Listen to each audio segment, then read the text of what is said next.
Hello friends, मैं सोनम। आज हम लोग डिस्कस करेंगे एनर्जी बैंड थ्योरी। इससे पहले कई टॉपिक जंक्शन डायोड वगैरह मॉसफेट बीजेटी हम लोग डिस्कस कर चुके हैं, तो उनका लिंक मैं डिस्क्रिप्शन बॉक्स में दे दूँगी, वहाँ से आप लोग देख लीजिए। तो आज हम लोग डिस्कस करते हैं energy band theory, metal, semiconductor और इंसुलेटर तीनों में। तो आइए स्टार्ट करते हैं। तो सबसे पहले जानते हैं हम एनर्जी बैंड गैप क्या होता है। इसे एनर्जी गैप भी बोलते हैं, बैंड गैप भी बोलते हैं, एनर्जी बैंड गैप भी बोलते हैं और फॉरवर्डेड एनर्जी गैप भी बोलते हैं। तो कोई भी मटेरियल होता है उसमें दो बैंड होते हैं। एक होता है हमारा कंडक्शन बैंड, इसे हम मैंने यहाँ शॉर्ट में सीबी लिख दिया है, ये है कंडक्शन बैंड, ठीक। और एक होता है बैलेंस बैंड, ठीक है, इसे मैंने वीवी लिख दिया है, बैलेंस बैंड होगा ये। नहीं, कंडक्शन बैंड और बैलेंस बैंड के बीच में जो गैप होता है, ठीक, इसको हम बोलते हैं एनर्जी गैप, ठीक, या ऐसे फॉरवर्डन एनर्जी गैप भी बोलते हैं। इसे हमने ई और सफिक्स में जी इससे डिनोट करते हैं, ई जी से डिनोट करते हैं। यहाँ लिखा हुआ ई जी, फॉरबिडन एनर्जी गैप। अब ये जो गैप है हमारा, इसमें इंपॉर्टेंट चीज़ है, जो एनर्जी गैप होता है वो टेम्परेचर के इन्वर्सली प्रोपोर्शनल होता है। इसका मतलब है अगर आपका टेम्परेचर बढ़ रहा है तो एनर्जी गैप कम होगा, अगर टेम्परेचर कम हो रहा है तो एनर्जी गैप ज़्यादा होगा। लेकिन एक बात आप ये देखो, यहाँ पे energy gap inversely proportional to temperature, यानी कि energy gap decrease with temperature. अगर टेम्परेचर बढ़ रहा है तो एनर्जी गैप कम होगा। देखो जैसे यहाँ पर हमने जर्मेनियम लिया, जर्मेनियम को डिस्कस करते हैं। जर्मेनियम का 0 केल्विन पे, ई जी जीरो का मतलब है 0 केल्विन पे, ठीक। 0 केल्विन पे जो जर्मेनियम का एनर्जी गैप था वो था 0.785 इलेक्ट्रॉन वोल्ट। लेकिन जब हमने टेम्परेचर बढ़ाया, यानी कि 300 केल्विन, यानी कि रूम टेम्परेचर पे ये कितना 0.72 हो गया, यानी कि पहले से कम हो गया। यानी कि जैसे टेम्परेचर बढ़ा तो एनर्जी गैप क्या हो गया, कम। टेम्परेचर एनर्जी गैप में कैसा रिलेशन है, इनवर्स। इसी तरह से पहले था 0 केल्विन पे 1.21, और जैसे हमारा टेम्परेचर बढ़ा 300 केल्विन पे, यानी कि रूम टेम्परेचर पे कितना हो गया 1.1 इलेक्ट्रॉन वोल्ट। ये सिलिकॉन और जर्मेनियम के। अब जो एनर्जी गैप होता है वो टेम्परेचर से इन्वर्सली प्रोपोर्शनल तो होता है। अगर टेम्परेचर बढ़ेगा तो एनर्जी गैप कम होगा, लेकिन ये जो वेरिएशन है वो जो होता है, अगर हम टेम्परेचर में बहुत ज़्यादा वेरिएशन करते हैं तब एनर्जी गैप में बहुत कम वेरिएशन होता है। देखो टेम्परेचर हमने यहाँ 0 से 300 केल्विन, यानी कि 300 केल्विन का वेरिएशन किया, 300 केल्विन तक बढ़ाया, तो हमारा एनर्जी गैप में कितना डिफरेंस आया, केवल 0.78 से कितना हुआ 0.72, 0.06 का गैप आया केवल। या इसी तरह से इसमें देखो, यानी कि जब टेम्परेचर में बहुत ज़्यादा बढ़ाना पड़ता है, यानी कि टेम्परेचर में वेरिएशन ज़्यादा करना पड़ता है, और एनर्जी गैप में उसके कंपेयर में वेरिएशन कम होता है।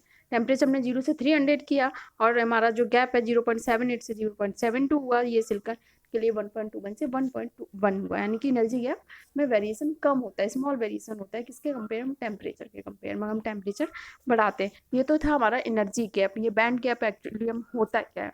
अब हम डिफरेंट डिफरेंट मेटेरियल के लिए डिस्कस करते हैं। पहले हम डिस्कस करेंगे मेटल के लिए, फिर मेटल के लिए, कंडक्टर के लिए, उसके बाद हम लोग डिस्कस करेंगे सेमीकंडक्टर और फिर इंसुलेटर के लिए। तो सबसे पहले बात करते हैं कंडक्टर या मेटल के लिए। जो मेटल होते हैं उनमें एनर्जी गैप जो होता है नहीं होता है, ठीक, यही इंपॉर्टेंट बात थी। एनर्जी गैप नहीं होता है, कितना होता है, 0 होता है, नहीं होता है। इनकी किस पे, 0 केल्विन पे, ठीक। अगर 0 केल्विन की बात की जाए तो इसमें जो एनर्जी गैप होता है वो नहीं होता। ये देखो, ये 0 केल्विन पे हमने ये एनर्जी बैंड डायग्राम बनाया। देखो कंडक्शन और बैंड, बैलेंस बैंड के बीच में कोई गैप दिख रहा है आपको, नहीं दिख रहा। देखो कोई गैप नहीं है कंडक्शन बैंड में और बैलेंस बैंड में। कंडक्शन बैंड में यहाँ क्या है, फ्री इलेक्ट्रॉन है।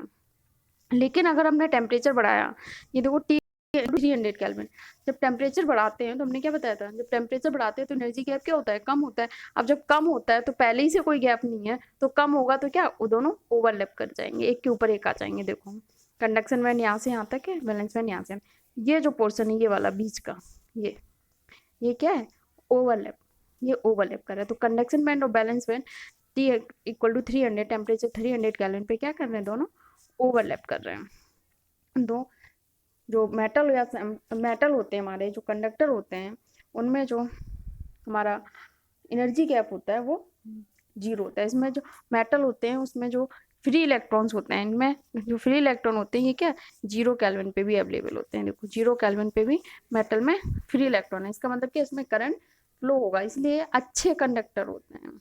इसके इलेक्ट्रिसिटी के, करंट के, इनमें मेटल होते हैं, इनमें जो बॉन्डिंग होती है वो कौन सी होती है, मेटालिक बॉन्डिंग होती है। और इसमें जो मेटल में ओवरलैपिंग इंक्रीज करती है टेम्परेचर के साथ साथ, क्योंकि पहले से कोई गैप नहीं होता। फिर अगर जैसे एनर्जी गैप क्या होता है, कम होता जाता है जैसे जैसे टेम्परेचर बढ़ता है, तो टेम्परेचर बढ़ेगा तो ओवरलैपिंग बढ़ती जाएगी। मेटल है positive temperature coefficient of resistance, क्योंकि ओवरलैपिंग की वजह से मेटल में क्या होता है पॉजिटिव टेम्परेचर कॉफिशिएंट। हम रेजिस्टेंस से इस तरह से भी समझ सकते हैं, जैसे हम टेम्परेचर बढ़ाएंगे तो क्या होगा, वाइब्रेशन बढ़ेंगे, तो उनका जो कैरियर होंगे उनका मीन फ्री पाथ कम होगा, मोबाइलिटी भी कम होगी। अगर मोबाइलिटी कम होगी तो उसकी कंडक्टिविटी कम होगी, और कंडक्टिविटी रजिस्टिविटी में इनवर्स प्रोपोर्शनल होता है। तो अगर कंडक्टिविटी कम हो रही है तो क्या मानी क्या, रजिस्टिविटी बढ़ जाएगी। इसलिए मेटल में क्या होता है positive temperature of coefficient of resistance. इनके मेटल के एग्जाम्पल होते हैं गोल्ड, सिल्वर, टंगस्टन, यूरियम। जो मेटल होते हैं ना, में इलेक्ट्रॉन की कंसनट्रेशन बहुत हाई होती है, इनकी 10 पावर 28 पर मीटर क्यूब।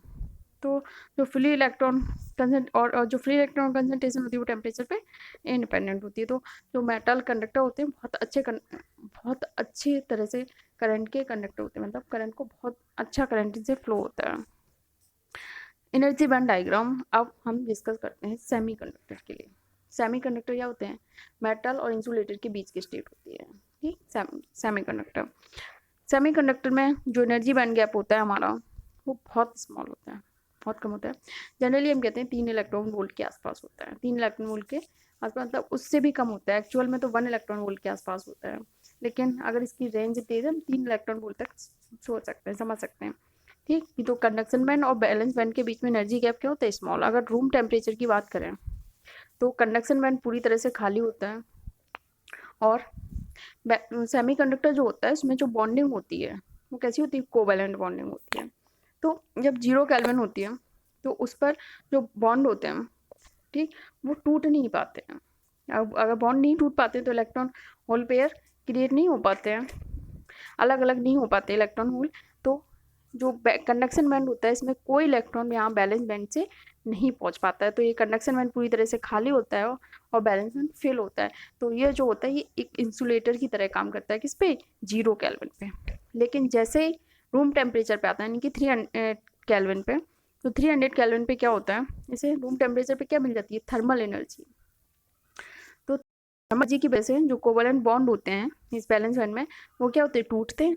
कोवैलेंट बॉन्ड टूटते हैं तो इसमें क्या, इलेक्ट्रॉन और होल क्रिएट होते हैं, और थर्मल एनर्जी की वजह से ये इलेक्ट्रॉन किस में पहुंच जाते हैं, कंडक्शन बैंड में। इनके पास इतनी सफिशिएंट एनर्जी होती है कि इस एनर्जी गैप को क्रॉस कर जाते हैं, इससे एनर्जी गैप से ज़्यादा एनर्जी इनको मिल जाती है। तो ये यहाँ से जो इलेक्ट्रॉन होते हैं वो किस में पहुंच जाते हैं, कंडक्शन बैंड में। तो और जब कंडक्शन बैंड में पहुंचते हैं तो क्या होते हैं, ये फ्री इलेक्ट्रॉन होते हैं, क्योंकि कोवैलेंट बॉन्डिंग यहाँ टूट जाती है। अब यहाँ पे क्या, वैकेंसी, इलेक्ट्रॉन चला जाता है, होल रह जाते हैं। तो यहाँ पे ये वैलेंस की होती है, इसको हम बोलते हैं whole.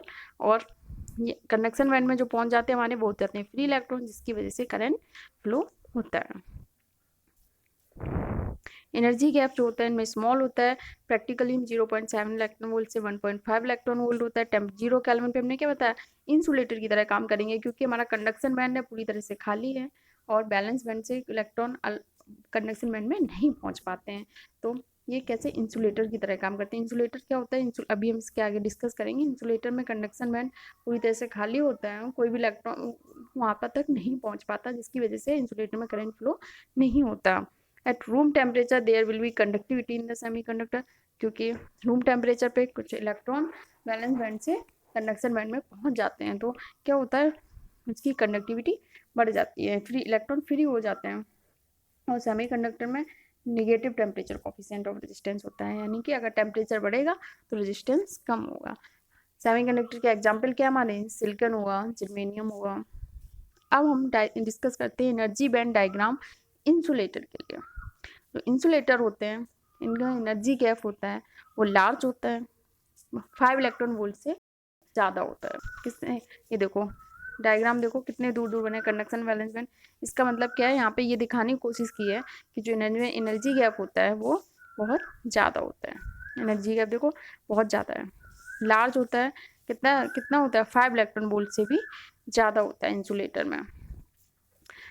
Conduction band always empty, इसलिए इसकी कंडक्टिविटी हमेशा 0 रहती है, क्यों, इसमें कंडक्शन, इसमें जो बैलेंस बैंड से इलेक्ट्रॉन कंडक्शन बैंड में नहीं पहुंच पाते, क्योंकि इन्हें बैलेंस बॉन्ड से इलेक्ट्रॉन को कंडक्शन बैंड में पहुंचने के लिए बहुत हाई एनर्जी की ज़रूरत होती है, क्योंकि इनका एनर्जी गैप ज़्यादा होता है, 5 इलेक्ट्रॉन वोल्ट से भी ज़्यादा होता है। इस इतनी इससे ज़्यादा एनर्जी जब मिलेगी इसे, किसी से क्रॉस कर सके और कंडक्शन बैंड में पहुंच सके, तब इसमें कंडक्शन हो सकता है। लेकिन प्रैक्टिकली क्या होता है, जब हम किसी मेटल में इतनी ज़्यादा हीट एनर्जी प्रोवाइड करते हैं, तो वो कंडक्शन स्टार्ट होने से पहले वो हीट हो जाता है और वो बर्न आउट कर जाता है।